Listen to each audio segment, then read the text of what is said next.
Imagine you're huddled on the freezing deck of a merchant ship in the North Atlantic, waves crashing like thunder, the wind biting through your oilskins. Suddenly, a torpedo rips through the black water, exploding into the hull of the ship ahead.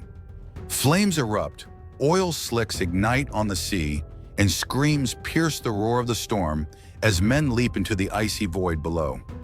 You're in a convoy surrounded by shadows that could be U-boats. This was the reality in 1941 and 1942, when Britain's survival hung by a thread.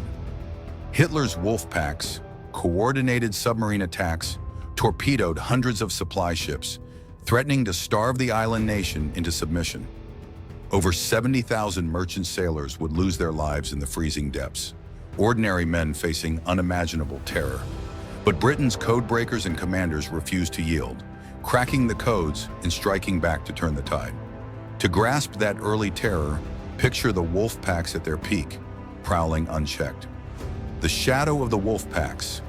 Germany's U-boats, commanded by Admiral Karl Dönitz, ruled the Atlantic in those dark years.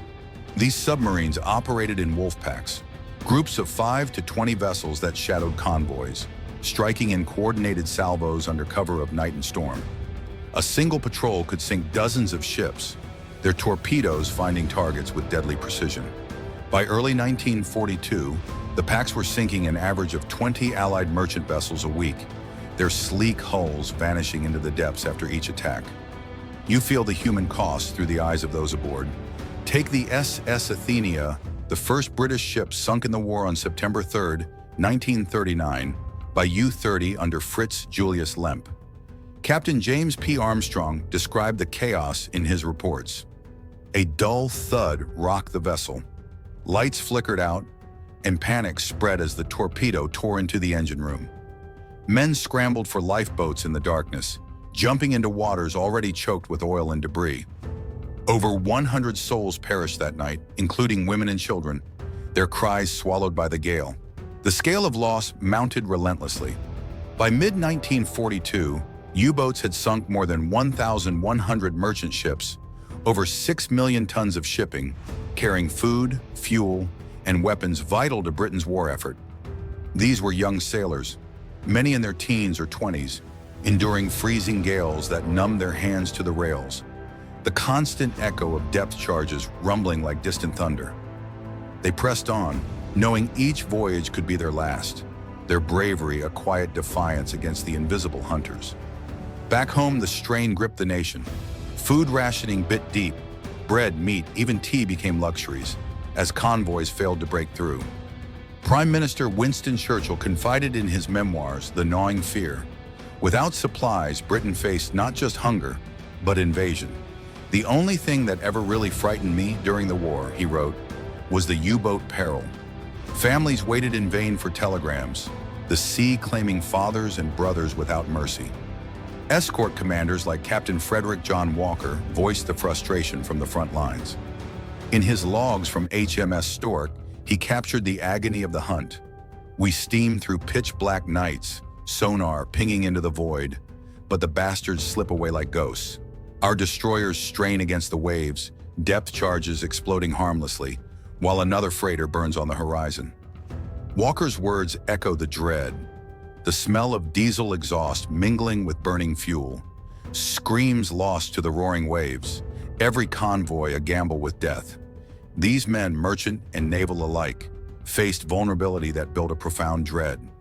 Convoys zigzagged across thousands of miles, escorts outnumbered and outgunned, U-boats circling like wolves. Yet Britain's leadership, from Churchill's resolve to the Admiral's grit, held firm against the onslaught. But that leadership refused defeat. Hidden at Bletchley Park, a breakthrough was brewing. Cracking the enigma. The code that saved Britain. Deep in the Buckinghamshire countryside, Britain's war against the U-boats took an invisible turn. At Bletchley Park, a sprawling Victorian estate turned code-breaking hub, teams of mathematicians and linguists toiled in wooden huts, their faces lit by the glow of lamps and humming machines. Alan Turing led the charge in Hut 8, surrounded by intercepts, pages of scrambled German messages plucked from the ether by radio operators. Day and night, they wrestled with the Enigma machine's puzzle.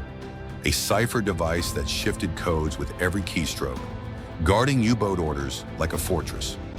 You can almost hear the clatter of typewriters and the low murmur of debate as the team pushed forward. The breakthrough came in early 1941, when Turing's innovations with the bomb machines, electromechanical beasts that tested thousands of possibilities per minute, cracked the naval enigma wide open. Suddenly, messages revealed U-boat positions, patrol routes, and attack plans in real time.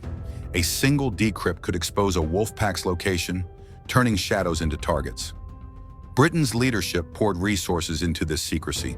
Churchill himself ordered utmost protection, dubbing the Operation Ultra and swearing its guardians to silence under threat of treason. This edge came from British ingenuity, building on early hints from Polish allies, but forged in Bletchley's relentless grind. Churchill directed the flow of intercepts straight to Naval Command, ensuring admirals like Max Horton could act swiftly. The impact rippled across the ocean. Convoys rerouted around ambushes, dodging torpedoes that might have claimed thousands more. Engineer Tommy Flowers, who helped scale up the computing power, later recalled the toll in a quiet interview. "We worked 18-hour shifts, coffee and cigarettes our only fuel. Knowing a missed code could mean ships lost and men drowned. Exhaustion blurred the lines, but we kept at it, for the sailors out there." Even then, the sea exacted its price. Decrypts saved lives, but sinkings persisted in the fog of war. Consider Tom Harris, a young, able seaman on the MV Empire Star in 1942. His ship took a torpedo amidships during a Wolfpack assault. He survived by clinging to wreckage, the cold water numbing his limbs as mates vanished beneath the waves. In letters home, Harris wrote of the loss, "I heard their calls fade into the night, good lads from Liverpool and Glasgow, gone in an instant. We pressed on, but the sea never forgets." Such stories underscore the human toll. Over 70,000 merchant sailors claimed by the Atlantic, their sacrifices a grim backdrop to the codebreakers' quiet victories. This intelligence shifted the balance, exposing U-boat vulnerabilities. Yet the Germans adapted, tweaking Enigma settings to evade detection, forcing Britain's innovators to evolve. The decrypts bought time, but victory demanded more weapons and tactics to strike back. Armed with these secrets, Britain's admirals transformed escorts into lethal hunters, ready to end the Wolfpack's reign. Turning the tide, Britain's victory at sea. Britain's response was swift and unyielding, led by admirals who turned desperation into dominance. In the Western Approach's command, Captain Frederick John Walker tested new weapons in the brutal Atlantic trials, waves slamming his destroyers like hammers. The Hedgehog mortar revolutionized the hunt, a forward-firing array of 24 bombs that exploded in a deadly circle around submerged U-boats, unlike depth charges that often missed. Walker's teams endured freezing drills, sonar operators straining to pinpoint echoes amid the roar of the sea, their breakthroughs arming escorts with precision fire. Air power followed, with Britain's shipyards converting merchant hulls into escort carriers, floating runways that extended patrols far beyond land bases. These vessels launched Swordfish biplanes and later Avengers, pilots scanning the gray expanse from cockpits buffeted by crosswinds.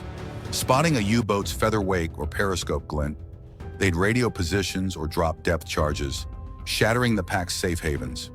Admiral Max Horton coordinated these forces, his strategic genius ensuring carriers shadowed convoys, turning the mid-ocean into a noose.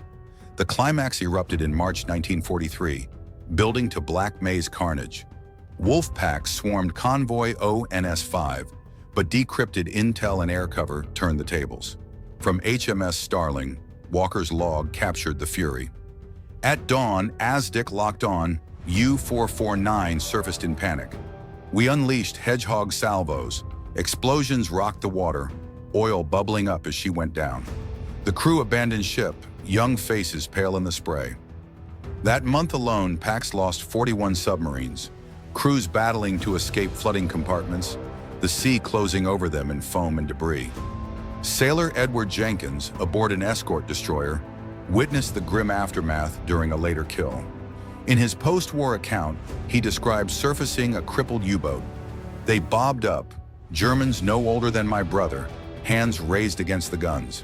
We pulled them aboard, shared our rations amid the wreckage, war's madness respecting their youth, even as our mates lay at the bottom. Such moments humanize the toll. Over 30,000 U-boat sailors perished in the depths, their losses a testament to Britain's resolve. Dönitz pulled back his packs as sinkings mounted, over 800 U-boats total by war's end. Britain's leadership securing the supply lines. Convoys flowed uninterrupted, fuel and food sustaining the fight, paving the way for D-Day's invasion fleets. From near collapse, Britain claimed the Atlantic, the sea of death now a graveyard for Hitler's navy. Britain's codebreakers and commanders shattered the U-boat empire, their ingenuity and grit securing victory at sea against overwhelming odds. The Atlantic's ghosts, sailors from both sides lost to the waves, remind us of the war's raw price. Ordinary men enduring terror for a greater cause. If this tale of the ocean's fury pulled you in, subscribe to Echoes of War for more hidden battles, and comment below. Would you have braved those convoys?